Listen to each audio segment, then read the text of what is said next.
and welcome to another episode, this 33rd episode of the Adventure Habits podcast with me, David Overton, and SplashMaps. And today I have with me a brilliant, I was going to say an old friend of SplashMaps. We realised it's only 5 years, but it seemed like a lot longer.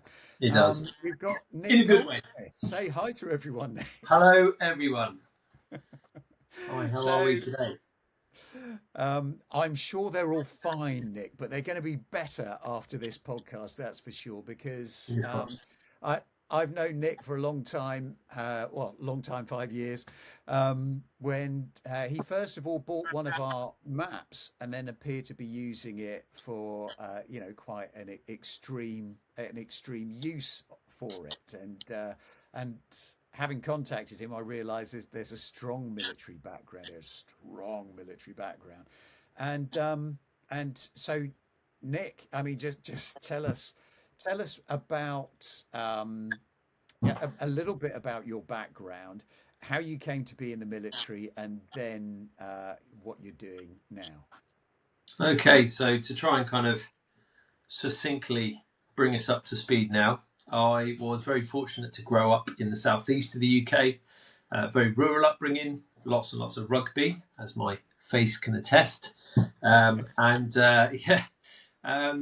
then from there, I think it was a natural sort of progression of things through circumstance, etc., into my teens, that I would seek high-performing teams and high performance and teams leadership, like drawn to that whole model.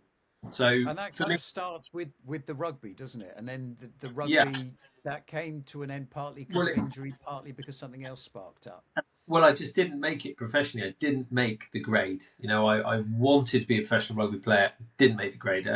Got as far as playing for county, captain county a couple of times. That was all going great. I thought the lineage would then be that Quins would pick me up or someone like that, one of those kind of academies that were doing the rounds at the time, and they simply didn't. So I had to go on a different path. I went. My mum saw that I was a little bit lost at this stage. I must have been circa 17, 18, somewhere around there, 18, I think. Because if you haven't been picked up by then, it's getting harder. And I spoke to my cousin, who had been a Royal Marine for a number of years and was just leaving service. And so I had the opportunity to go and speak to someone firsthand. He totally enamoured me with the idea and the concept of earning my Green Beret and becoming one of Britain's elite commandos.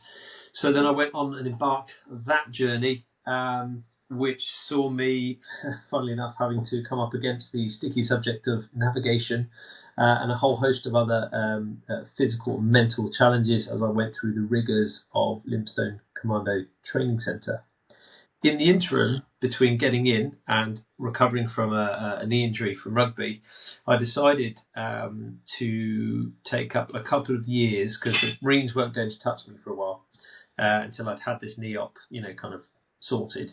I became a bricklayer, and I went and worked on site, took part in all of about 5 houses, and really just reaffirmed to me that I didn't want to continue in the sort of manual trades. I'd been working in manual trades for most of my summer holidays through my teens, right the way from the old paper round at age 12, which I'm pretty sure nobody does anymore.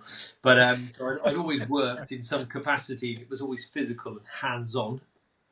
And I think my grandfather was a bricklayer after the war, and my father was a mechanic, so it's all kind of working class type stuff. And I just decided that the military was going to be the thing for me, in particular the Royal Marines, in particular that high performing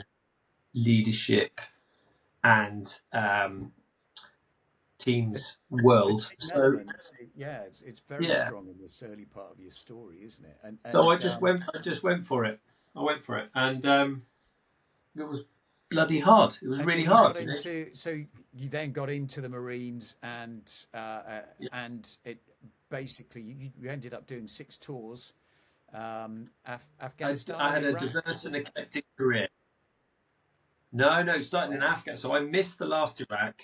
I went to Afghan, and I would revisit Afghan a further 4 times in various guises, and would subsequently subsequently then go on to do other work in other realms. But it was, as I say, an eclectic and diverse career. So I didn't particularly climb the ranks. I wasn't a flyer. I wasn't somebody who went in a Marine and came out a colour sergeant or a sergeant major. It was packed in about 11 years, and most of the tour stuff happened in about 8. Okay, and then the subsequent last part, unfortunately, after I was diagnosed with complex post-traumatic stress disorder, I spent in a naval recovery service centre where I was able to put myself back together as best I could, and really think about what it is I want to do in this world, beyond the realms of chasing after pots of money and all the rest of it. And I was very fortunate to be supported at that time by a number of people in my life who believed in me, one of which was my darling wife. And so that has massively helped to keep me on that forward momentum thereafter. So it was rough. I'm not going to lie. My first tour was with 4-5 Commando, and it saw all of the typical things you could expect of that period of time. We're now talking 2008 to 2009, 10. That kind of really nasty window. I'd say 2006 to 2014 was particularly acute in Afghan, and I was smack in the middle of that. So it wasn't uncommon if I unpack some of the experiences I had on my first day on the ground. We had multiple ambushes, so we were ambushed multiple times in searing 50-degree heat, having to fix bayonets, danger close artillery coming in from the 105 light gun, from the 2-9 Commando gunners who were 6 kilometres away.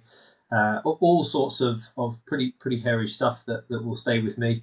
My section commander, the chap in charge of my small multiple of men, he was took a round straight through the shoulder, through one bit, and came out the other on the outside of his shoulder. So very lucky.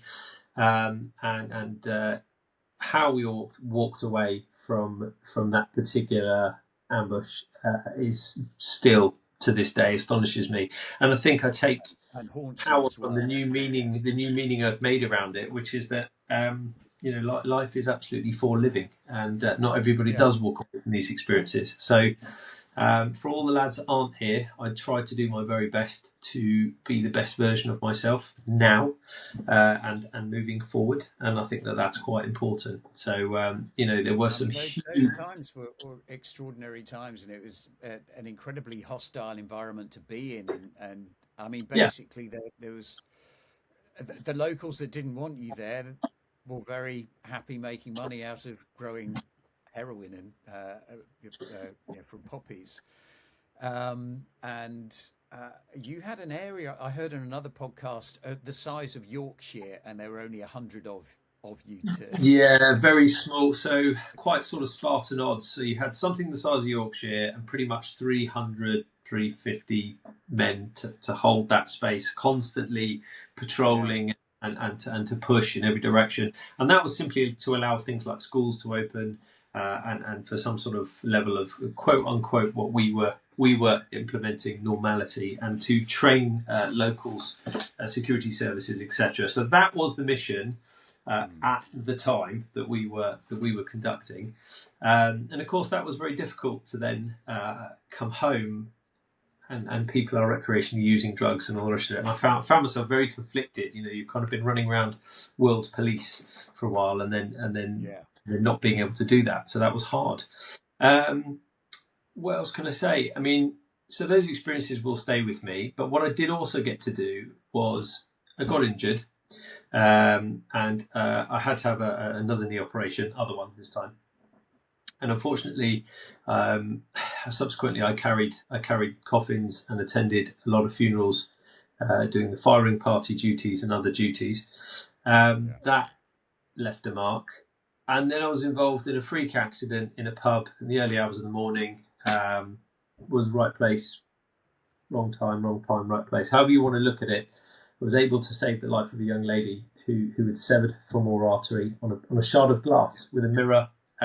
Just total freak accident, as I say, pulling up her knickers, having used the toilet, knocked into the wall length mirror, which was right next to her, and this horrible freak accident took place. And so there was then a lot of visceral trauma as I seek to stem that bleed. That took 19 minutes for the ambulance to arrive.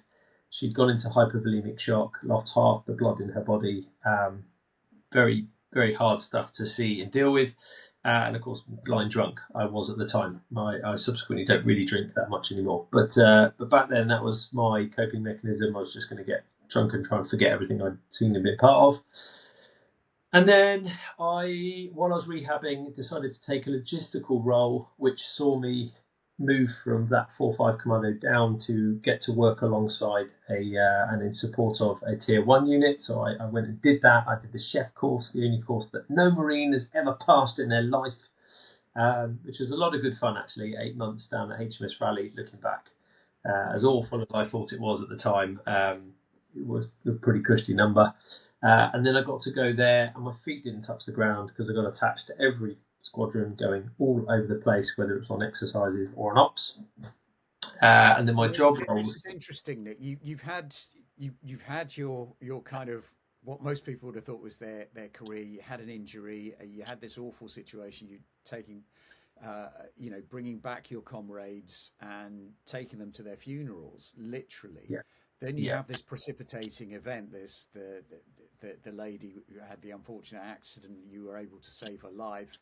But then that almost that did that spur you into going further, deeper into the military, or I think I felt like I hadn't achieved what I came to do. There was a feeling of incompletion in me, having not finished that tour in its entirety, and having to be, that really sucked. I did not want to leave the ground, and I certainly felt like I'd let a lot of people down. I was going through the rigors of what I now know as survivor's guilt, and so I had to find a way to keep moving forward with it. And I thought, maybe life down at the tier 1 unit would give me an insight into maybe going into that world, and maybe that's what I wanted to do. I realised quite quickly the level of commitment,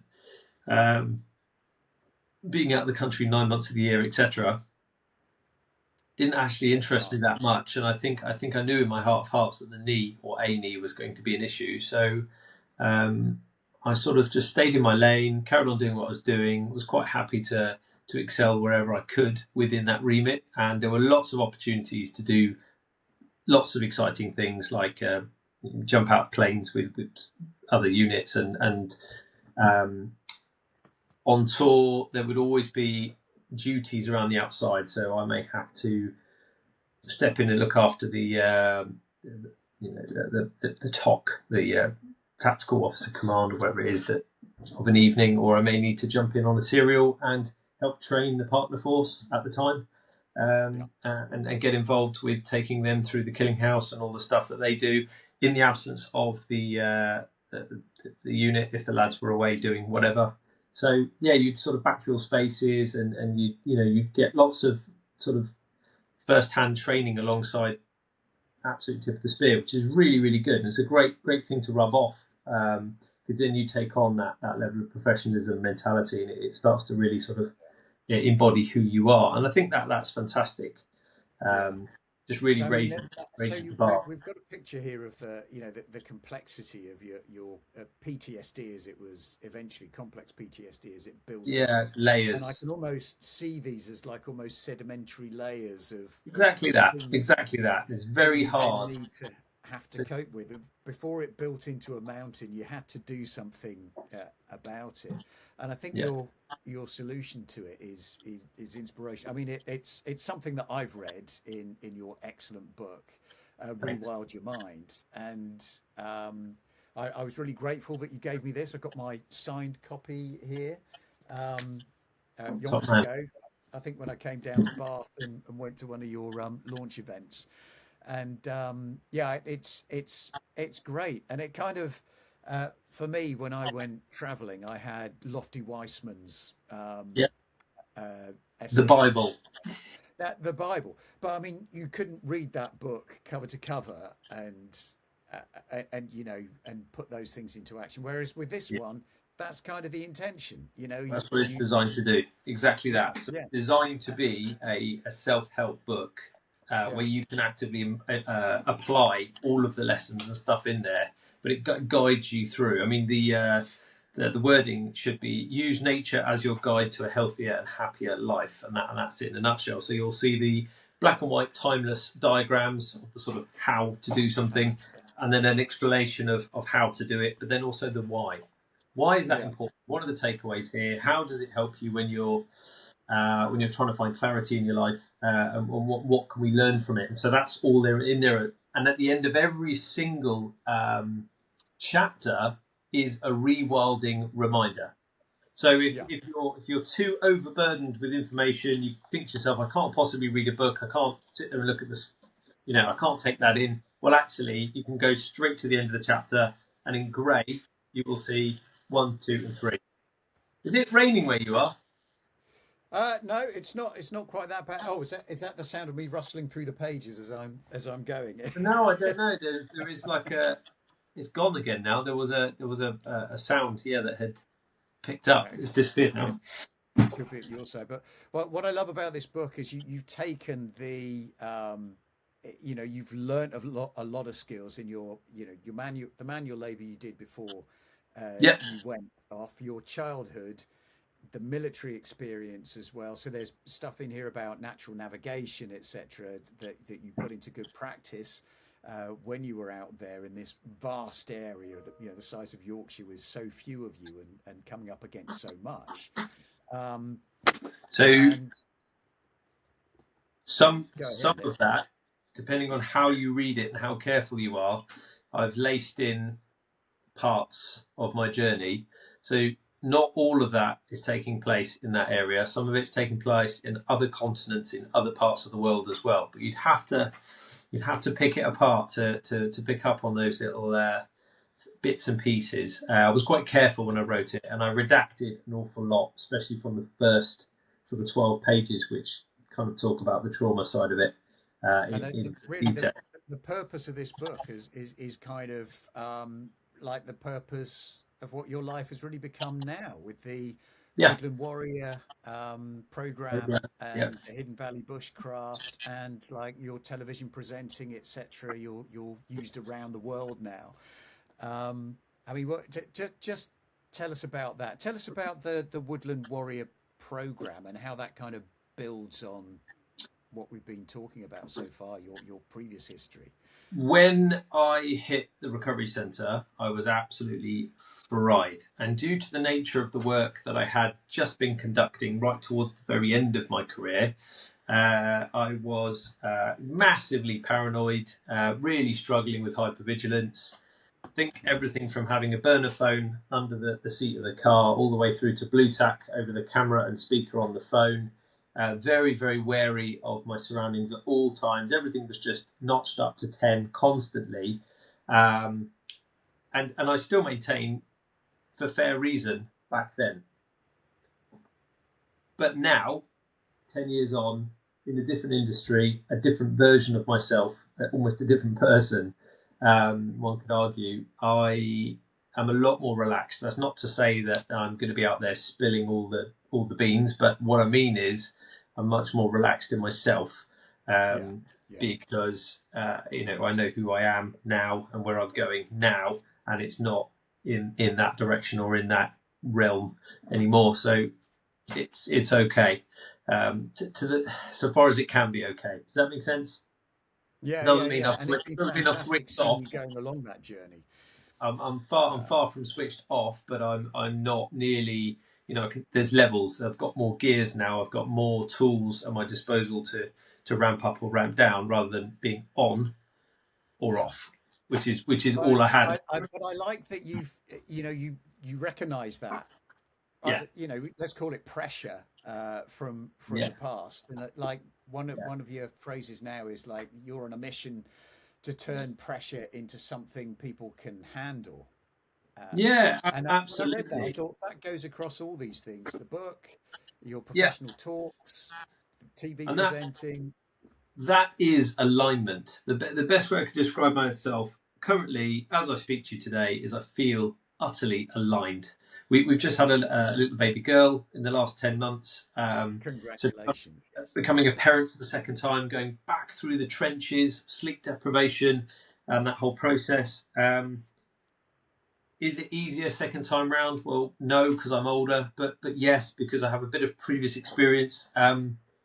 It's a wonderful journey, and I'm very, very fortunate to be in the position that I'm in today because I didn't quit. I didn't give up on myself. Even when I wanted to give up on myself, other people didn't let me give up on myself. You know, it's been a hell of a journey. So I'm hugely thankful and feeling very aligned at this point, which is interesting. Just as I hit level 40, I look at ages in levels now. We're all trying to get to level 10. I'm at level 4. Don't know where you are, but you know, next year I'll be level 4.1. So there we go. Level 5 and a bit more than a half. Okay, all right, level 5.6, shall we say?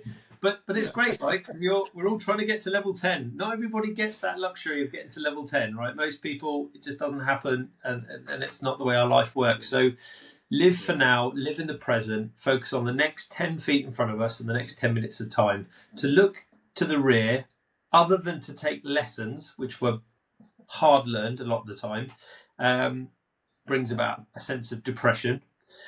To focus on the future too far ahead pretty much is anxiety inducing with the world we're facing right now. So let's just live here and now, deal with what's in front of us, just like being on a mission, deal with what's in front of you, okay, with what you have at your disposal, and decide on a course of action from there. And that ties into quite nicely something I want to touch on about the human needs. Okay. And I was listening. You're not going to stray into the area of adventure habits because we're yet to get to that bit. But that's what I'm talking about. Essentially, I think adventurers, there is something that links all of us as humans that we are overlooking and we need to embrace a bit more. Yeah. And then when you get to, if you accept that and you live by it, then when you get to level 10, you'll have something brilliant to look back on, which is David Attenborough, Mr. Attenborough. Yes, yeah. What an inspiration that guy level is. 10. But just because I don't think we've really explained it, the Woodland Warrior program, you are taking people who've got PTSD. They're from the blue lights, they're from the military. That's it. Various mechanisms of injury. More often than not, there are elements of mental disruption going on there. And certainly that is a diagnosis that people do come onto the course with. But so we have blue lights, emergency services, prison service, RNLI, that includes, okay, all the way through to ambulance, paramedics, police, fire service, and then your armed forces and veterans. Now I say armed forces and veterans, I've opened it up and we are getting people who are usually quite senior in service, not always, who are going to leave in the next 5 years. And it's also a great opportunity for them to begin to acknowledge transition, have a look towards what that might look and feel like, hear other people's versions of that. It's a very strong, powerful peer environment. So it's a peer course. And you come on board, have an experience with us, and then continue to engage with us as time goes on. Now, some people come on, we see them once, they go back raving, it's great, disappear. Some people come on, we see them continually for 9 months whilst they go through whatever it is they're going through, a sticky divorce, addictions, transition from military life into civilian life or the police, etc., whatever they're going through. It's not easy, right? This thing called life. And when you're in a environment of people who are cut from a similar cloth, who think a similar way, but you've got this variety of stages from people who've been out now for 20 years, people who've just left, and so on and so forth. My role is to facilitate and then scaffold and support their pathway thereafter. So they will come on board, get involved with us, get involved with other organisations, and depending on what the need is there, we will help them to recognise the need. So it's a bit like helping the horse to realise how thirsty it is, rather than say, there's the water, because we cannot make a horse drink, even though we've shown it to the water. We all know this expression. So I'll help it through Socratic questioning, through telling stories, through a number of different techniques. get them to a point where they can kind of recognize what it is that maybe they need, if there is a need, and then help to signpost them on or handhold them over to that service, whether it's talking therapies with a psychologist, whether it's getting them into conversations around the idea of going into another workplace and maybe doing that handover. It's not something we set out to do, it's stuff that we've ended up doing. So it's really varied, but they can always come back and jump in on a course. And they're all nature-based activities: stonewalling, hedge laying seasonally, basket weaving, woodworking, green wood crafting, conservation tasks. We're partnered with the Duchy, so we have access to 1,800 acres of the Duchy estate and Duchy of Cornwall, and we've been doing a few bits and pieces with those, more on the horizon. And very recently, and by the time this goes out, we will be working this year with the Blue Light Card Foundation charity, which is fantastic. Fantastic. So Really, an important part of getting these people straight to manage their situations better. Bushcraft is a strong element of that. And are you on the bushcraft circuit at all this year? Are you doing any of the bushcraft festivals or anything like that? So last time I saw you, I was on the stage at the NEC Birmingham, I believe. I have taken a step back from going to all the shows and doing the bits and pieces, as I've kind of. So if we talk about the Woodland Warrior there, right, then you've got Hidden Valley Bushcraft, which is the core of what we do. Part of that, which is for everybody, not just veterans and blue lights, has seen me more and more keynote speaking on the subject of resilience, going to everything from defence technology symposiums and being the speaker there, to talking to government organisations, won't name any names, but big household name companies, and as well as global brands that you will use their household items every single day, and working with their teams. Most notably, tail end of last year, I did one for 3 days down in Foy Hall in Cornwall, which was just absolutely stunning. And I really, really enjoyed that. So yeah, that was cool. Fantastic. Seeing the takeaways and the change that you can have in a short space of time with the right approach, with the careful communication there. Love it. Love that stuff. So Nick, I mean, we've that's fantastic, and of course the TV, the broadcasting stuff, that's all coming along on this side of the Atlantic. It is. So potentially, and again, I don't know when this is going to go out, and I need to be careful because contracts are to be respected in the world of television. But we wouldn't want to break anything early here, would we? We wouldn't be. I may have presented / co-presented something that will be out soon, and that something will probably go to about 11. Potentially 13 million televisions, depending on which channel, and how that works its way around the globe. So that's exciting, mildly terrifying. And I think, if anything, my journey on YouTube some years ago taught me about the trolling and the other stuff that comes with it, the unfortunate side effect of sticking your head above the parapet. But this felt in the guise that I am presenting in, like it had great alignment, and I really enjoyed the project, and it was actually a lot of fun. So from my perspective, I would actively seek to do more of that if it came my way. Yeah, why not? And you'll be brilliant. I mean, you are brilliant at that, and I think everyone here can learn now that they know now that you are one of the best qualified people to give them their 5 adventure habits. And I think I'll just take this opportunity to thank you personally, Nick, for the stuff you've done for us. Those back in those a few years ago, you did a couple of videos. After phoning me up enthusiastically, you then bought a few of our maps, and then you started using them, making videos about them all the time. The credibility that brought was just immense. We were just waiting for someone like you to come along and just have that weight of capability behind it, and then to know that the map and to demonstrate that the map was working for you was just great for us. So big thanks for that. You're following in the States and then the UK, that all followed, and yeah, SplashMaps is that's a happy place to be. I'm glad I could be of such use to you guys.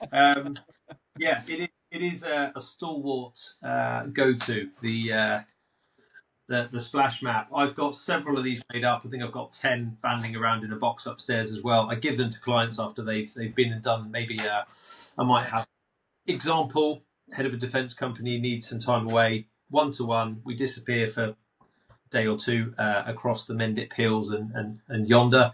We re-emerge having got it all out, put it all back together again around the campfire, alignment and clarity. They go on their way, and I send them with a little map of the area, some of the ground that we covered. And it is just such utilitarian. I'm sure I don't need to go on, but everything from water is amazing. So there we go. Well, thanks very much. No, we've used really across the South Downs, Offers Dyke, and further afield. So my adventure. Yeah. I mean that's been mad. I mean I've witnessed you using these maps, and we did make a couple of long range ones for you, which we're doing more of now. We've got a challenge series that's just come out, but the Offers Dyke one cut up from sections of 1 to 50,000. That was in a freezing cold January condition. But I met you on the South Downs Way one. You just set off. The winter challenge. I cycled over to see you, and I was nice and warm from riding the bike and stuff. Offered you a cup of coffee, and then saw you guys romping off, and I thought, I'm so pleased I'm not. Very, very heavy packs. Every year we do that. Last year we raised £11,000, and we did the entire coast to coast, 315 kilometres across the country in 10 days through. So that was 2025. That was last year, January 2nd we set off, and that was one of the worst winters that Britain has seen for about 12, 15 years. Waist deep in snow, up on 9 standards rig. Just savage, and I'm in no rush to do that again. And that really pushed the boundaries for both myself and Carl, and James, who was tagging along, who decided to bravely throw himself in the mix. He's a fantastic NHS psychologist who works with us. We all got there in the end, but it was hard graft. Well, so my adventure habits. Well, okay, let's go with that. What would you plunge in your first adventure habit for our listeners? My adventure habits start before I leave, right? So it's always about the bag. And one of the things, and this all ties into the same theme of what is adventure, is I actually nowadays I travel very light. And I deliberately travel light. I travel with key essential items. Okay, so essential items of multi-use clothing, and everything's very lightweight, and a bit of local money in cash, as well as having it loaded onto a card. All that kind of good stuff. Pockets, hidden pockets, etc. Always keeping the bag through an arm, through a leg looped on you. Okay, so that is your lifeline. The bag is you. You are the bag when you go away.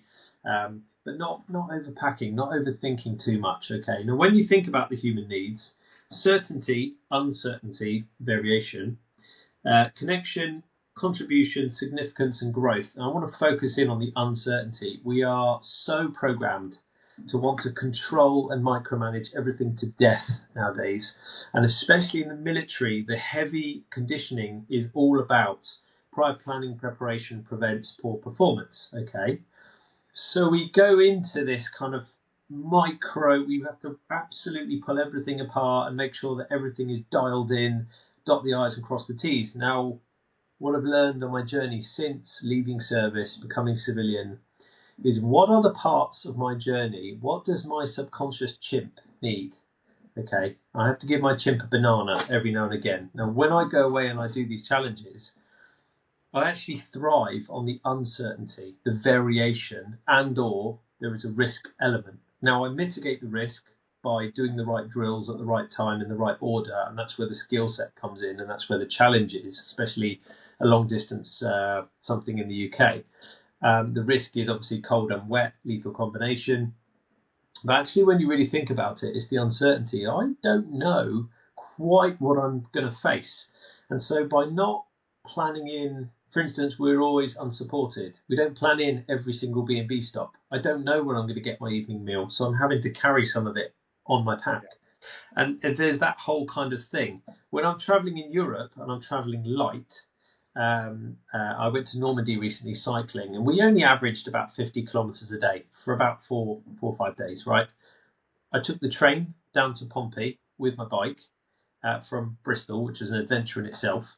Then got on the ferry, cycled off the ferry down to Bayeux, stayed in the hotel there, and every day we would forward out of there to the various locations. I wasn't in charge of the trip, so all I'm doing is just following the peloton to get to the next place, to talk about the next thing, whatever happened, whichever battle it was. I was with Royal Marines veterans, and it was really interesting for me to see how far I've come. Tour, basically.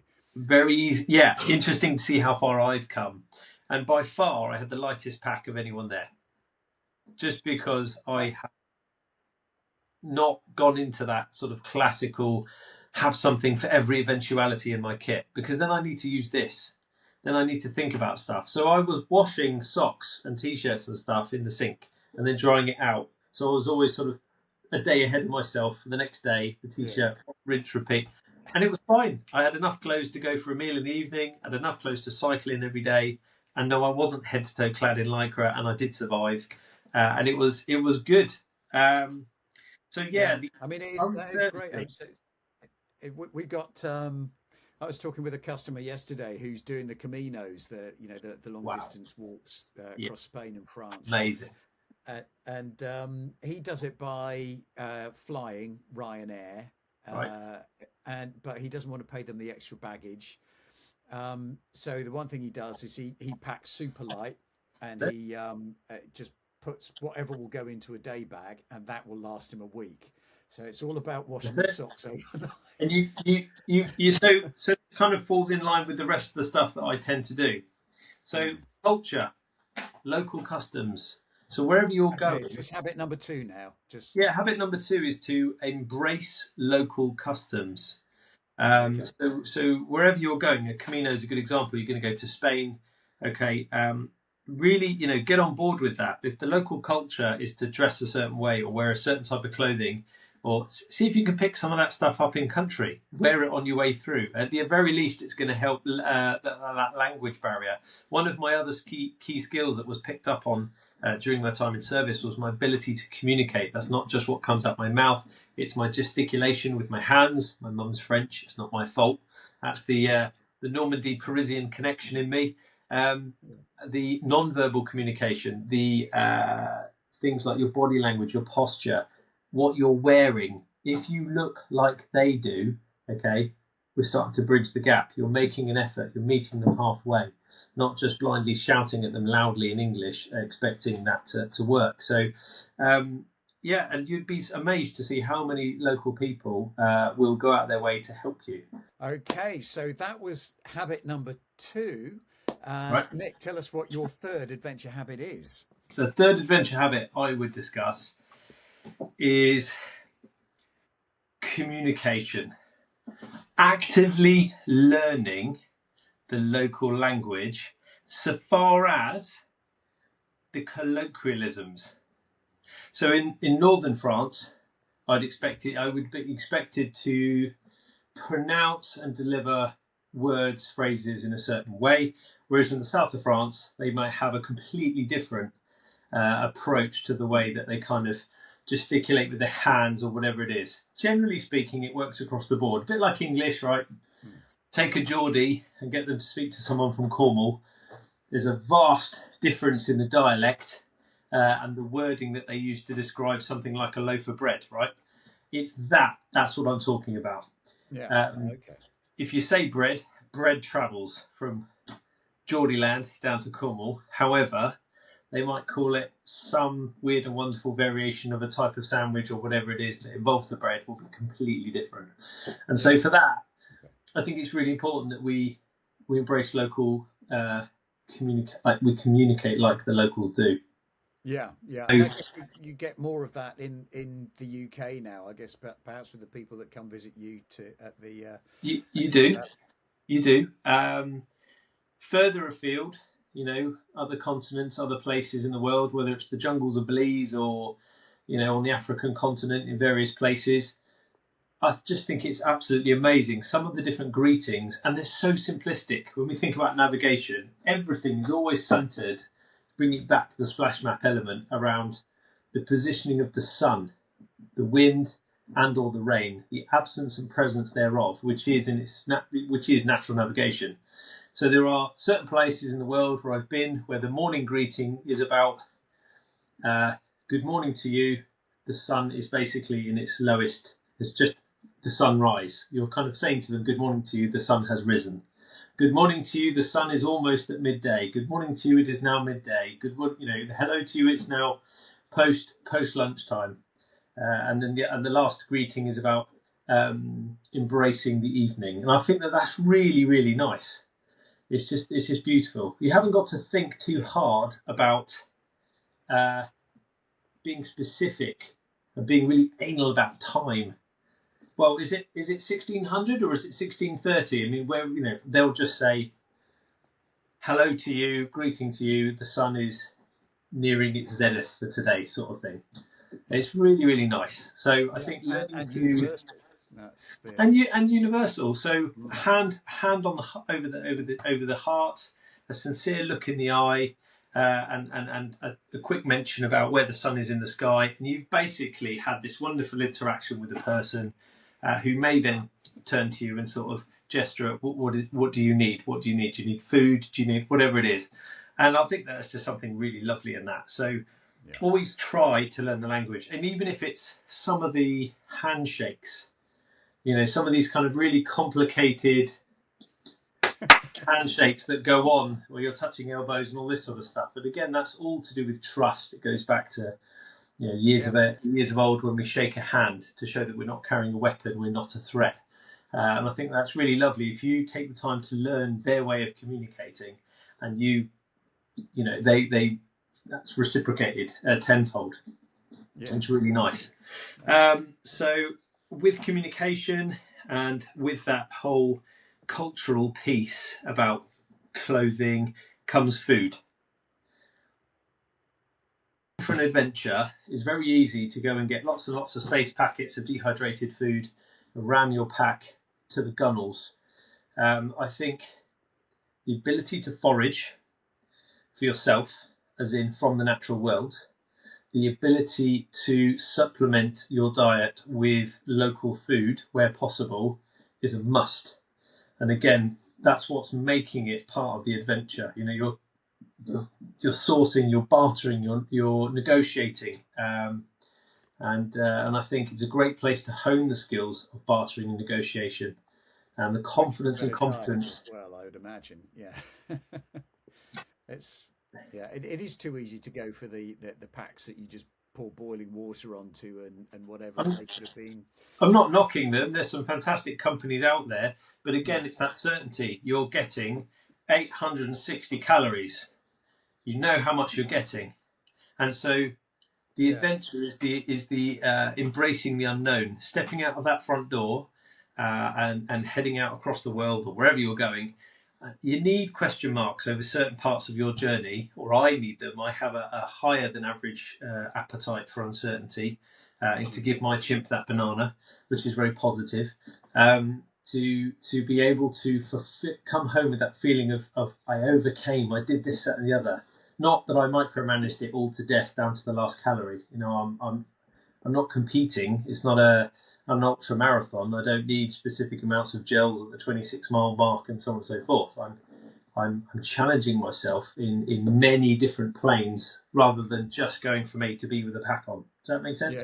Yeah, and I think absolutely it does. And I love what you're saying about foraging and doing things locally. I've got to say one of the guilty pleasures that I actually have is military packed curry eaten from a bag. I actually quite like that.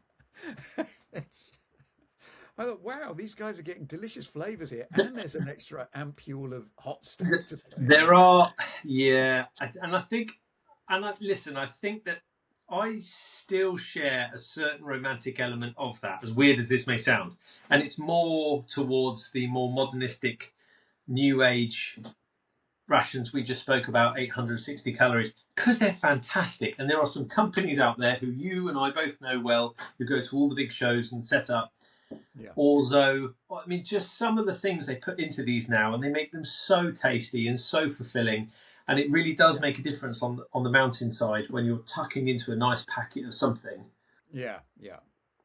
That is a really good thing. I think what ruins it for most of us in the military is at some point we've gone into a tiny location, taken over from a partner force or somebody, US Marines in my case, and Carl had a cracking one whilst we were on the walk. He unpacked a story about going into a patrol base, stacked floor to ceiling with ration boxes from the various resupplies. Very, very tiny location. The only way to get food in or water in and out was on the back of a quad bike on a very hairy, dangerous route through a series of narrow streets.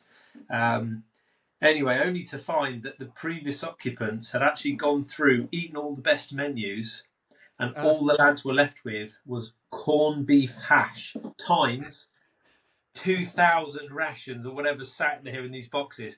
So all they ate for months on end was the same space packet food every day, breakfast, lunch, and dinner. Morale. Yeah.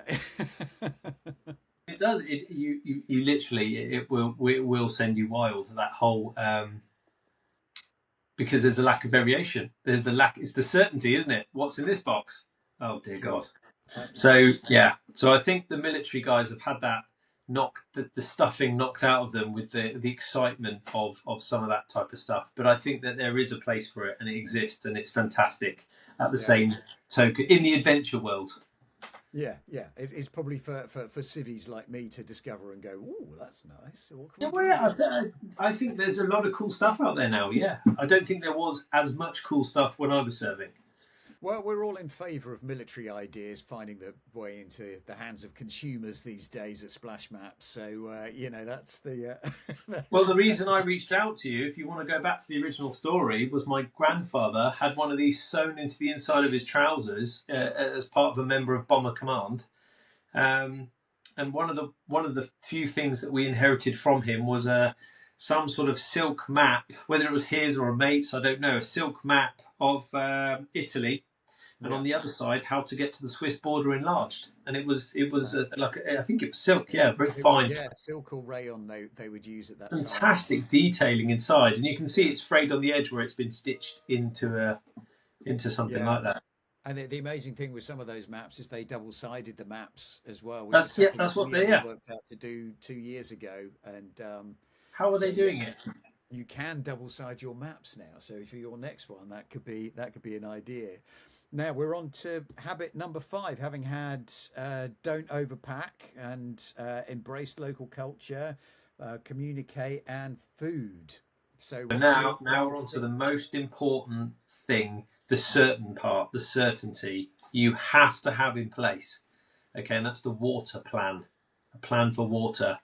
No matter where you go on the planet, you're not going to go very far for any more than a day to 2 days without water. You must have a plan to have safe, clean drinking water, at least a plan to source it, a plan to filter it and purify it in the absence thereof, being able to get safely bottled water. And just a quick note on that, I got very poorly off the back of operations in one particular country, and we're still not exactly sure what did it to me, but I would hazard a guess at the fact that it was some sort of water related or water bottle that put me down hard. But I ended up with something called Giardia lombardicis, which is horrendous, which is basically fecal bacteria parasite, and that put me down hard. So it's not always the operations that do you in, it's the terrain, the temperature, the climate, and the animals and the bacteria that are foreign to us that we that's not just where you source the water from, it's what you put the water in as well. It's what you put the water in, right? Yeah. So your containers. So to that end, on the side of my my travel pack, I'm actually using I think it's Carry On, and I want to say it's made by a company called Salkin. Is it Carry On? I bought it a while ago. I'm not paid to be advertising them, by the way. Here, I had a go. I went, fine, I'm going to put my money down. I like the look of the design. It's been to quite a few places with me now, and I get on with it really well. So in the side of that is a stainless 40 ounces water bottle. I generally carry one because it's foolish not to. Just a little life straw. Yeah. I mean, if anyone's seen some of the videos in the past, even true story, I was aiming to go for a water stop on the South Downs in winter. We got down to this particular position, and we're turning the tap, and we're thinking, oh, it's frozen. No, they turned the taps off because it's not in the season, is it? Yeah. So I ended up drinking legitimately out the crook of a tree that had been pollarded and had lots of branches coming off of it. And so the middle bowl shape had formed. It was filled with sort of leaves and water. And I drank out of that with a life straw absolutely fine. And that got me through. I'd have probably pulled out a good litre of that, and then went and got my head down, and the next morning. That idea of the straw. So the straw is basically to get to the parts other drinking vessels. It just extends your ability to go find more water. Yeah. So a life straw, they weigh nothing. I mean, I'm picking up this. I mean, it's probably the same weight as this little highlighter in the office here. They're relatively cheap. They'll probably do 10,000 litres of water. And it's just something, and then you blow back through it at the end of sucking the water through, put the little lid back on there, give it a wipe down if you can, and just shove it in the top flap of your day sack. It's not a full Sawyer water system, gravity fed, it's not a great big Life Systems pump. There's lots of models out there now. But I'm quite old school. I'm always an advocate for anything like the old Millbank bag, which has been brilliantly redone by young Elvis at Forest Fundamentals. I use his stuff as well. So there's a lot of very cool stuff out there, and it depends on what type of adventure you want to have and how on the go you want to be and how tactical, non-tactical you want to be. You can build whatever you want, but if you're just traveling in general, I think it's a very good idea to carry a life straw, have a vessel, clean drinking vessel, or something that you can sterilize yourself and trust. I mean, with a stainless steel water bottle like that, if you're really not sure, you could even run a lighter around the rim. Do you know what I mean? Between drinking, and sterilize the rim if you're worried that you're passing stuff. I don't know. So you can heat water in it and boil it if you had to. There's a number of different things you can do. It's always a good idea to just have a water plan. Think about where you're going, what the quality of the water is there likely to be, and how you think you're going to manage that, and then mitigate the one non-negotiable water by having a life straw or something like that in your pack that you can just fall back on. Drink out of the things you can't rely upon, like you're not going to get very far without water, right? Anywhere you go in the world. Yeah, too right. It's only ever as clean as the vessel you collect it in or the surface you collect it on. So that includes your tarpaulin, all that kind of stuff. Yeah. There you go. Well, fantastic. Well, so we've got Plan for Water as your fifth one.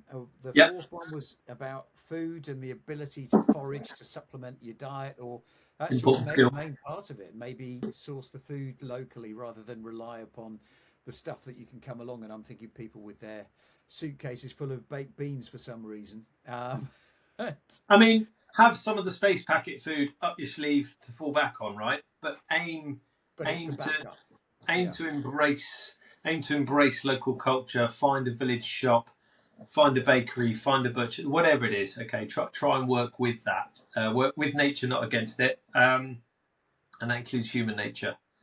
Yeah. And then the other one, the first one was like, do not overpack and take things easy. And that's your. But I happen to know, having seen you do that South Downs Way one, really. That was like 14 kilograms, No, I think we were close to the 20 kilo mark there. Every time we've done a winter challenge, we're up around 19 kilos, and mainly because you're carrying 3 or 4 days worth of food because you're unsupported.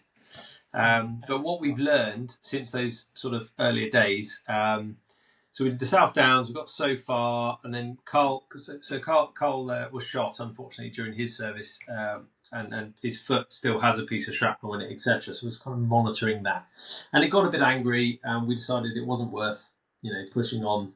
So we pulled off, learnt our lessons, licked our wounds, and came back again. Finished it off the next year, did the other half.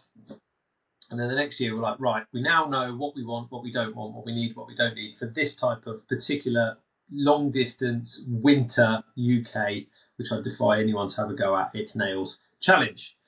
And we did Offers Dyke. So Chepstow to Prestatyn, 285k through the Black Mountains.